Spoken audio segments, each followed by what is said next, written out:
Hello students, wish all of you a very good morning. पिछले previous lecture में हमने shares और share capital यानी अंश और अंश पूंजी के बारे में डिटेल में बात की थी। आज हम उसी को कंटिन्यू करते हुए डेट कैपिटल यानी कि ऋण पूंजी के बारे में बात करेंगे।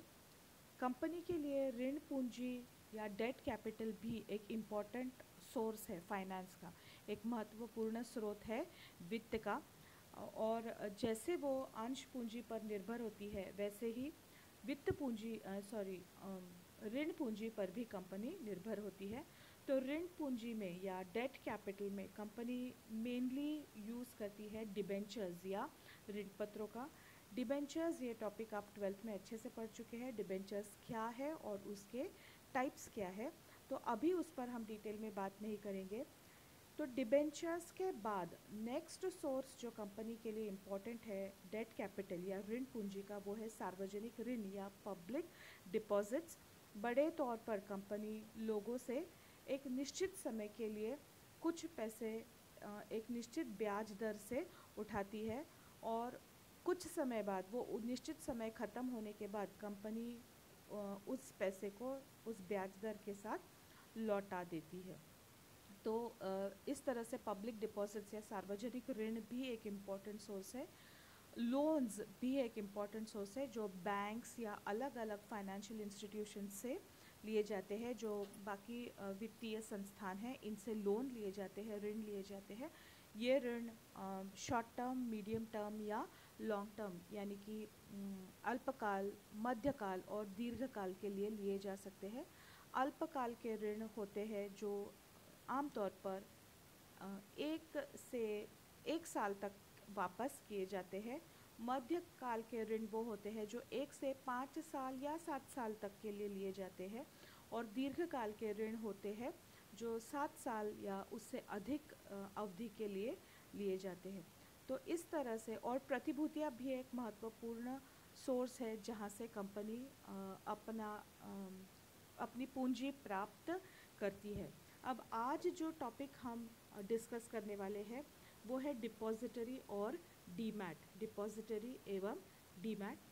सबसे पहले हम डिपॉजिटरी या ये डीमैट की प्रक्रिया क्या होती है इसको समझ लेते हैं। डीमैट ये इंग्लिश वर्ड्स है, हिंदी में भी हम इसे डीमैट ही कहते हैं। तो वो मैट जो है वो एक्चुअली है डी मटीरियलाइजेशन। मटेरियल फॉर्म में होना मतलब कि भौतिक स्वरूप में या फिज़िकल फॉर्म में होना। जैसे कि यहाँ पे मैं हूँ, आप है वहाँ पर, ये फ़ोन है, ये ईयरफोन्स है, ये सारे भौतिक स्वरूप में हैं। हम इसे देख सकते हैं, हम इसे छू सकते हैं, इसमें घनता है, इसमें वॉल्यूम है।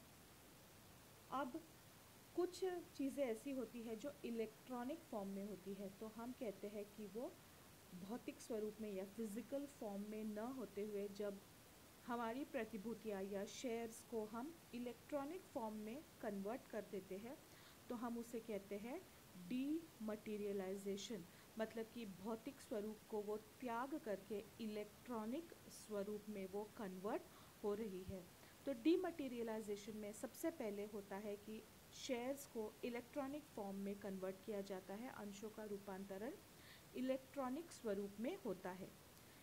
इससे क्या होता है कि जब सबसे पहले तो एक, अगर हम पहले का उदाहरण लें, जब डीमैट की सुविधाएं नहीं थी तो क्या होता था कि यदि ए अपने अंश बी को बेच रहा है तो ए के पास जो अंश प्रमाण पत्र होता था वो अंश प्रमाण पत्र ए कंपनी को देता है, कंपनी को इन्फॉर्म करता है कि उसने अपने अंश बी को बेचे हैं। फिर कंपनी ए के नाम के अंश प्रमाण पत्र को फाड़ के फेंकती है और बी के नाम का अंश प्रमाण पत्र बनाती है। तो उसमें ए ने बी को कितने अंश बेचे, उन अंशों का सीरियल नंबर क्या था, ये सब जो ए के अंशों में था वही सब अब बी के अंश प्रमाण पत्र में होगा, लेकिन वहाँ पर नाम बी का होगा। और कंपनी भी अपना जो रजिस्टर है मेंबर्स का, उसमें ए का नाम काट करके बी के नाम की प्रविष्टि या एंट्री कर देगी।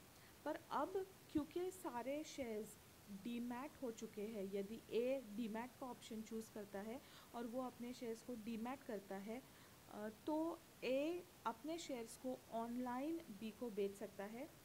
कंडीशन ये भी होगी कि बी के पास भी डीमैट अकाउंट होना चाहिए।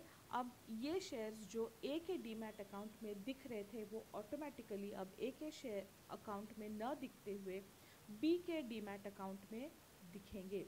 और एक इम्पॉर्टेंट चीज़ है कि जब शेयर्स का डीमैट होता है तो जो सीरियल नंबर होता है शेयर्स का वो नहीं होता है। जैसे कि ये सीरियल नंबर से लेकर के ये सीरियल नंबर तक ऐसे न होते हुए अब केवल जो कितने शेयर्स है, जैसे कि 200 शेयर है या 100 शेयर है, इतना ही उस डीमैट अकाउंट में रिफ्लेक्ट होगा और शेयर्स की वैल्यू भी रिफ्लेक्ट होगी।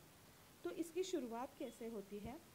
डीमैट का काम डिपॉजिटरी करती है, ये बैंक की तरह ही कार्य करती है।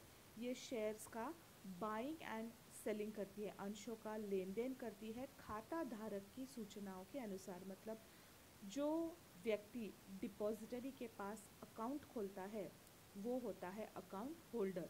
और ये कौन सा अकाउंट है? इस अकाउंट को हम कहते हैं डीमैट अकाउंट। सपोज एक इन्वेस्टर है, वो एक डीमैट अकाउंट खोलता है, तो अब तक उसके पास जो जो अंश है या ऋण पत्र है या जो भी प्रतिभूतियाँ है वो कंपनी को एप्लीकेशन करेगा कि वो इन शेयर्स को डीमैट करना चाहता है, इन अंशों को डीमैट करना चाहता है। कंपनी इन अंशों को, और वो जो उसके पास अंश प्रमाण पत्र है वो कंपनी को दे देता है। कंपनी उसके अंशों को डीमैट करती है और ये अंश अब उस व्यक्ति के इलेक्ट्रॉनिक डीमैट अकाउंट में दिखते हैं। अब उस व्यक्ति के पास भौतिक स्वरूप में कोई अंश प्रमाण पत्र नहीं है, लेकिन उसका जो डीमैट अकाउंट है उसमें वो अंश दिखते हैं। अब ये जो अंश है, इन अंशों को ये व्यक्ति डिपॉजिटरी को इंस्ट्रक्शंस देता है। जैसे वो बोलेगा कितना खरीदना है या कितना बेचना है, उस हिसाब से डिपॉजिटरी इन शेयर्स को खरीदेगी या बेचेगी। तो यहाँ पर इसके बाद ये जो डिपॉजिटरी है ये काम कैसे करती है? डिपॉजिटरी अपने एजेंट के माध्यम से काम करती है और इस एजेंट को हम कहते हैं डिपॉजिटरी पार्टिसिपेंट। इस तरह से शेयर्स का जो भौतिक स्वरूप है या जो फिजिकल फॉर्म है वो नष्ट होता है, वो इलेक्ट्रॉनिक फॉर्म में ट्रांसफ़र होते हैं। जो व्यक्ति इस तरह से इलेक्ट्रॉनिक फॉर्मेट में शेयर्स को ट्रांसफ़र करना चाहता है उसे सबसे पहले एक अकाउंट खोलना पड़ता है जिसे हम कहते हैं डीमैट अकाउंट। ये अकाउंट डिपॉजिटरी के पास खुलेगा और ये डिपॉजिटरी अपने डिपॉजिटरी पार्टिसिपेंट के माध्यम से काम करेगी। अगर ये व्यक्ति जिसने डीमैट अकाउंट खोला हुआ है, अगर वो कुछ शेयर्स खरीदना चाहता है तो उसे डिपॉजिटरी पार्टिसिपेंट को बताना है और वो डिपॉजिटरी पार्टिसिपेंट डिपॉजिटरी को बता करके वो शेयर्स खरीदता है। अब वो शेयर्स इस व्यक्ति के डीमैट अकाउंट में दिखते हैं और उस व्यक्ति को उन शेयर्स के लिए ऑनलाइन पेमेंट भी करना पड़ता है यदि वो शेयर्स को खरीदता है तो। इसके विपरीत यदि वो बेचता है तो भी उसको सिर्फ इंस्ट्रक्शंस देने हैं, वो अंश बेचे जाएंगे और उससे जो भी पैसा प्राप्त होगा वो उस व्यक्ति के बैंक अकाउंट में ऑटोमेटिकली क्रेडिट होगा। तो इस तरह से इलेक्ट्रॉनिक फॉर्म में बाइंग एंड सेलिंग होता है, उसे हम कहते हैं डीमैट। या इस प्रक्रिया को करने वाली जो एजेंसी है वो कहलाती है डिपॉजिटरी और ये डिपॉजिटरी अपने एजेंट या डिपॉजिटरी पार्टिसिपेंट के माध्यम से काम करती है। अब कंपनी और डिपॉजिटरी इनका टाई अप होता है। कंपनी अपने अंशधारियों के सामने ये ऑप्शन रखती है कि अगर अंशधारी चाहे तो इन अंशों को डीमैट किया जा सकता है। अगर अंशधारी इन शेयर्स को डीमैट नहीं करना चाहता है तो वो वैसे ही भौतिक स्वरूप में या फिजिकल फॉर्म में भी रखे जा सकते हैं। और जिसने उन शेयर्स को डीमैट किया है उसके पास ये भी ऑप्शन है कि वो उन शेयर्स को रीमैट करे, यानी कि इलेक्ट्रॉनिक स्वरूप से फिर से एक बार उन्हें भौतिक स्वरूप में लाए। तो ये है डिपॉजिटरी और डीमैट। इसके लिए जो व्यक्ति शेयर्स को डीमैट करना चाहता है वो कंपनी को आवेदन करेगा, और जब वो कंपनी को आवेदन करता है उसके साथ वो अपने अंश प्रमाण पत्र भी कंपनी को दे देगा। कंपनी उसके शेयर्स को इलेक्ट्रॉनिक फॉर्मेट में कन्वर्ट करेगी, डिपॉजिटरी को इन्फॉर्म करेगी, और वो डिपॉजिटरी उस व्यक्ति के अकाउंट में उन शेयर्स को डालेगा। मतलब कि वो व्यक्ति, उस व्यक्ति के अकाउंट में वो शेयर्स रिफ्लेक्ट होंगे जो डीमैट हुए हैं। इस वीडियो के तुरंत बाद इसके जो नोट्स है वो भी मैं आपके ग्रुप पे डालूँगी।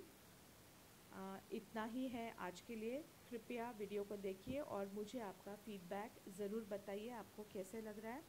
किसी भी तरह का कोई प्रॉब्लम हो तो दिवाली वेकेशन ख़त्म होने के बाद यानी कि 17 नवंबर से आप कॉलेज आ सकते हैं और मेरे से पर्सनली मिल कर के बात कर सकते हैं। आज के लिए मेरी तरफ से इतना ही। बाय बाय सभी स्टूडेंट्स को। Wish you all a very happy Diwali. Bye.